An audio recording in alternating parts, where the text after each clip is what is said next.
待て。勝負しろ。いや、俺たちにはもう時間がないからな。サスケくん。もうこの森で生き残るにはこれしかねえんだ。嘘だね。君は自分で言っているほど心を徹しきれていない。わざわざ宣言をせずに僕が油断している隙に襲えばいいのさ。それが忍者だ。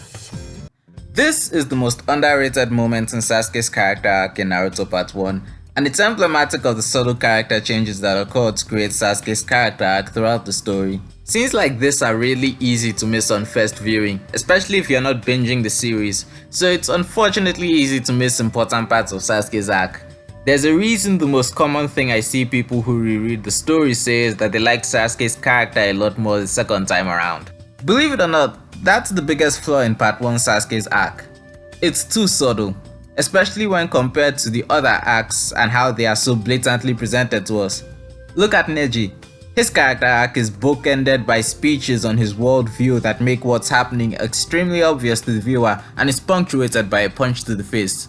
And while Sasuke's arc does have its own share of speeches and punches to the face, these are all built on a more subtle foundation of who exactly Uchiha Sasuke is.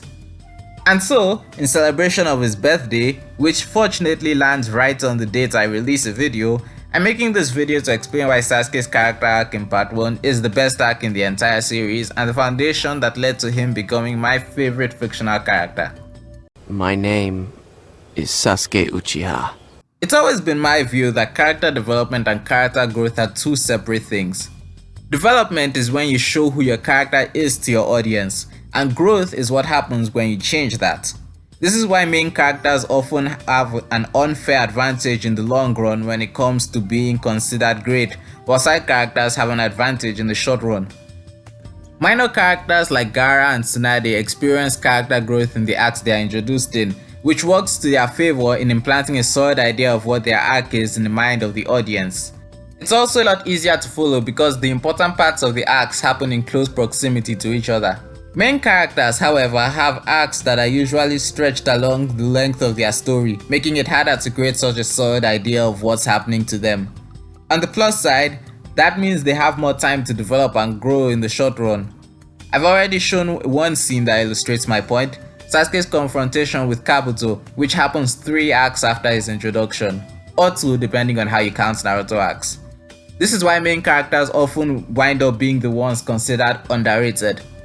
Uchiha Sasuke at the beginning of the story is significantly scarred.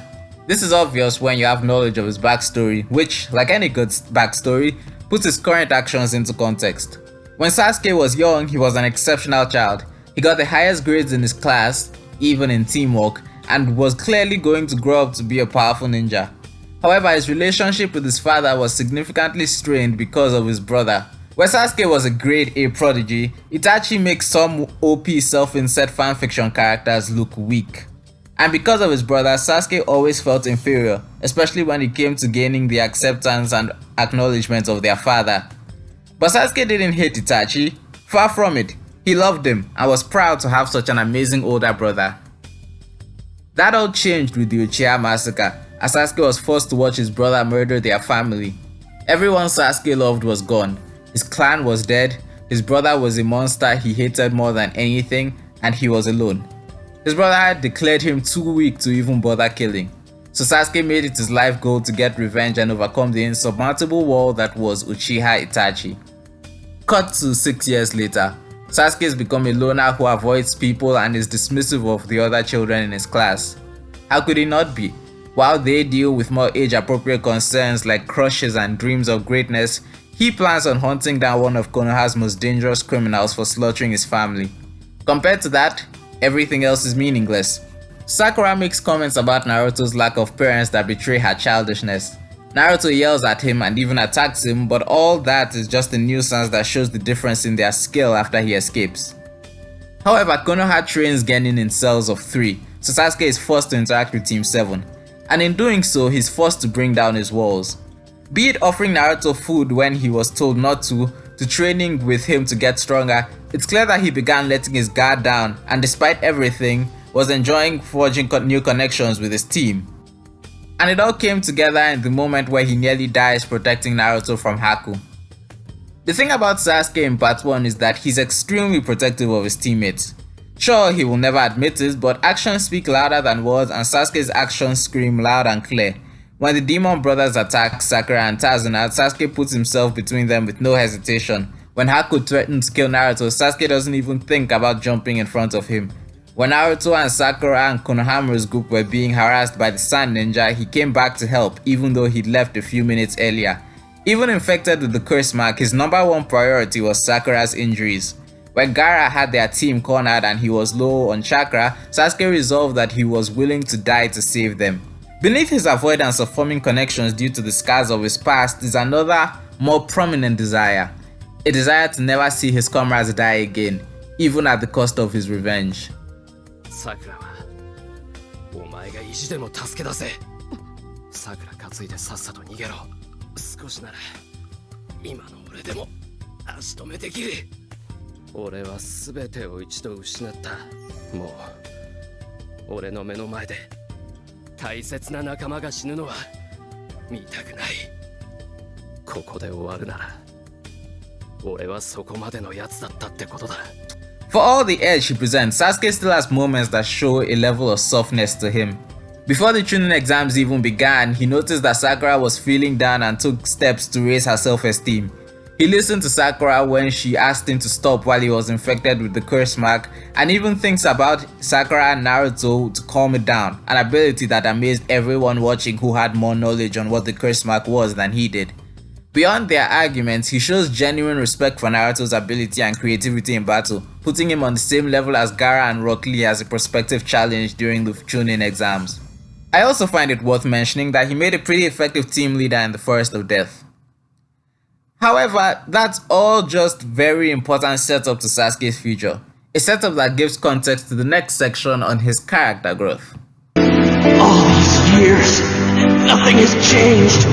How can it be? Sasuke isn't just in a unique position because of his long development, but because of how different his arc is. He's the only one with such a character arc in Naruto, outside of a flashback, and he made it so iconic every shonen rival after him is looked at with the suspicion that they may do the same. And that's because he has a negative character arc and fell to the dark side. We've seen countless stories of heroes either being tempted to turn evil or even trying to keep their friends from doing the same, but it's extremely rare to see them fail. And yet that's what happened with Sasuke. He went to Orochimaru and Naruto failed to stop him or defeat him and bring him back. Sasuke's turn to the dark side was meticulously planned to take advantage of the darkness within him and force him to make the conscious decision to embrace it. Throughout the Forest of Death section of the Chunin exams, it's repeatedly shown to the audience, and more importantly, to Sasuke, that he is not as cold a ninja as he pretends to be. お前は弱い。憎しみが弱いからだ。憎しみの力は殺意の力。殺意の力は復讐の力。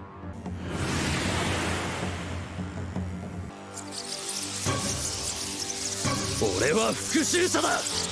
On top of this, he's given a stark reminder of what he's fighting for.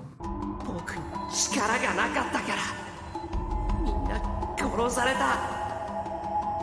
While it's a positive showing of his character that Sasuke is willing to give up his revenge to save his team, it's completely antithetical to his greatest ambition. And to make matters worse, to Sasuke, it appears that he not only is failing to get stronger, but Naruto is succeeding where he failed. His fight with Gaara was akin to a natural disaster. It didn't make sense. How was the class clown, the person who usually failed at everything, suddenly so much stronger? Sasuke's lack of knowledge on the exact nature of Naruto's power led him to only one conclusion. For all his drive, he was falling behind. This mindset is most obvious from the infamous water tank scene. Sasuke didn't know anything about the Rasengan. How was he supposed to know that the jutsu's effect on water would lead to dramatically different results than the Chidori, even though their later clash would show that both jutsus are pretty equal in power when they use it? His fractured mind couldn't come up with the idea, so he simply concludes that he's not strong enough. He's not trying hard enough. But that comes later. First comes the final nail in the coffin, Itachi's return. Itachi's return, like many things Itachi does, is done for Sasuke's sake, but is also literally torturing the child. Sasuke learns that not only has his brother come back, but he's put his teacher out of commission and is hunting down Naruto. Concerned for his teammate, he runs off, but when he comes face to face with Itachi, his anger overtakes him and he tries to attack. So Itachi beat the shit out of him, told him that he's only there for Naruto, and put him in a Tsukuyomi for 24 hours. This basically accelerates Orochimaru's plan by putting Sasuke's weakness on full display. Once again, he's not even strong enough to be considered a threat by the man he once looked up to. The person who gave him the most validation when he was a child is now more interested in Naruto. Suddenly, the happy times with his team look more like a waste of time than healthy interactions with people his own age. And this changes Sasuke. Watching your family die on loop for a day will do that. And no one notices. To this day, in Boruto, I'm not even sure anyone even realizes what's happened to Sasuke when he fought Itachi all those years ago. Where he had been extremely concerned for Naruto's safety against his brother, he now looks at him like he wants to kill him himself. And he challenges him to a fight in a last-ditch effort to prove himself. He ignores the fact that he'd once acknowledged Naruto's strength, because that strength now represents his own weakness. And we all know how that went. At this point, Sasuke's convinced himself he's too weak, even though his growth has actually been explosive, and Orochimaru makes his move. Frankly, he couldn't have timed it better if he could read the script. He offers Sasuke a carrot and a stick. His curse mark will consume him eventually if he does not learn to control it, but if he does, he will become so much more powerful. All he has to do is cut his ties with the village. After all, it's clearly holding him back. Look at all the strongest people he'd met so far. Orochimaru, Gaara, Itachi, they'd all displayed levels of strength beyond what most in Konoha could hope to match. The third Hokage died trying to stop Orochimaru and didn't even succeed in killing him. And one thing they all had in common was that they had no problem severing their connections. 認めてやるよ。お前は強い。もう俺と同じ孤独の痛みを知る者だ。そして、その痛みが人を強くする。And what makes this really good is that it's not an easy decision. If you look at the moon during the time when the Sound Four make their offer to Sasuke and when Sasuke actually leaves, it's clear that it took weeks for him to come to the decision to leave, because he really was conflicted about leaving the people he cared about in order to fulfill his ambitions. But he did make a decision. He chose his ambition over his own happiness. He was ready and willing to risk his life to kill his brother, taking a pill that he was told would kill him to counter the curse mark's effects, and going to a man who wanted to possess his body. No wonder he's unmoved when Naruto tells him everyone is risking themselves to bring him back. He's risking his own life to leave. Why would that stop him? And when Naruto insists on coming after him, Sasuke considers another possible avenue to strength, gaining the Mangekyo Sharingan. So he dons his headband to signify that he considers Naruto a worthy opponent and prepares to fight him, even through Naruto's mysterious and unexplained power. And he wins, the curse mark providing him with the power he was promised. But he couldn't go through with it. While he was resolved to walk down the dark path to his revenge, he couldn't bring himself to kill his closest friend once the adrenaline of battle wore off. It's too much like his brother, too cruel. While he would later tell Naruto he was spared on a whim, it's clear it's because he's just not that far gone. After all, a whim wouldn't be enough to dissuade him from taking such power when it's in front of him.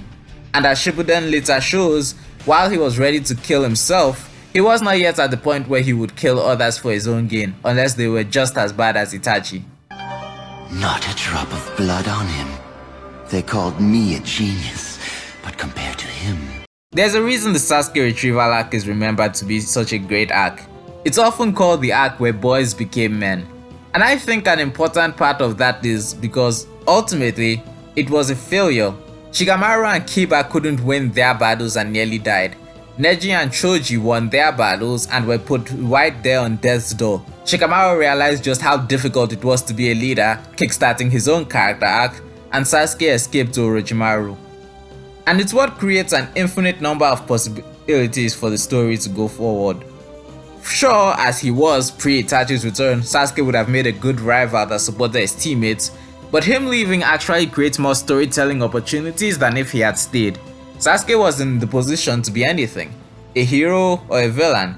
He's shown the willingness to fight for what he wanted even against his friends, but also showed a capacity of mercy that's simply absent from pretty much every other Naruto villain. And he had 3 years to be influenced by Orochimaru. Who could say what would happen? Anything could happen. And Naruto had to contend with the biggest failure he'd ever experienced and learn exactly why he'd failed to convince Sasuke to come back. And make no mistake, when you think about it and look back, it's obvious why. Naruto couldn't understand why Sasuke was willing to leave for such a dangerous situation. When he brings up everyone risking everything to bring Sasuke back, that's an argument that wouldn't work on Sasuke. That's an argument that would work on Naruto, who so desperately wanted people to acknowledge him. In the instances before, Naruto was able to connect to his enemies with talk no jutsu because he could understand what they were going through. But he simply couldn't understand what would drive Sasuke to do all the things he does in this arc. Sasuke's willingness to leave created a great impact on the narrative and emotional potential of the story that was felt throughout Shippuden and the rest of the franchise, and even in other stories. Do you think Bakugo's kidnapping by the League of Villains in MHA would have been seen the same way by fans without this precedent? Why does a great ninja like me have to be in the same group with a slug like Sasuke? Honestly, the audience reception to Sasuke is as fascinating as his actual character, especially for what you can learn about audience perception from it. For one thing, Naruto. The fact of the matter is that Sasuke isn't the main character, Naruto is. And for the first several chapters, the main character everyone is meant to relate to does nothing but complain about Sasuke. This gives people a more negative bent when it comes to perceiving his character unless they make an active effort to be impartial and say, notice that Sasuke's introduction is nothing but Naruto harassing him. Even when he does things like helping against Kankuro, the POV character just complains that he's stealing his spotlight. There's also the idea that Sasuke could be seen as a generic school rival archetype. He's stronger than the main character, everyone loves him, and Naruto, the character the audience is meant to identify with, openly dislikes him and complains about things that, let's be honest, aren't true about Sasuke. Such an archetype is usually surpassed and discarded by the narrative, but Sasuke is much more than that. He has his own story and goals that would eventually lead to him clashing with the main character, and if you aren't willing to see things from his perspective, then he becomes an extremely frustrating character. In a way, it's another aspect that makes Sasuke fascinating. People who don't understand his character's reactions to what they think his character is supposed to be not being accurate. It leads to such interesting takes like, why is the second most important character in the story so important? There's also the fact that Sasuke's arc is about him trying to separate himself from his friends and even fighting them off when they try to drag him back. This kind of paints him in a negative light for not appreciating all his friends are doing for him, even though it's obviously more than that. And really, it's hard to put yourself in Sasuke's shoes in the first place. Can you imagine watching your parents get killed over and over again by someone you love? Could you even imagine what you'd do? While Sasuke has a great character arc, it's not an arc that will appeal to everyone. And that's okay. Not every character is going to appeal to everyone. What I have is not a dream, because I will make it a reality. Sasuke's character arc in part 1 is some of the best character writing Kishimoto does in the entire Naruto franchise. While some may claim that Sasuke is simply loved for being cool or edgy, and I will admit that, yeah, it's cool to see him do some cool things sometimes, there's a lot of character depth that is readily apparent if you look at it. And if you are willing to look at the depth of his character, you'll find much more than the edgy, cool bad boy. You'll find the fall of a genuinely caring, if cold child to the dark side, due to the negative influences around him fueling and taking advantage of his hatred. When Naruto had Iruka and Jiraiya to guide him, Sasuke had the likes of Orochimaru and Itachi, and that makes him both an excellent character in his own right and a great fall to Naruto's journey. But of course, that becomes a lot more relevant in Shippuden. God, this video is so long, and I've been planning on making it for such a long time.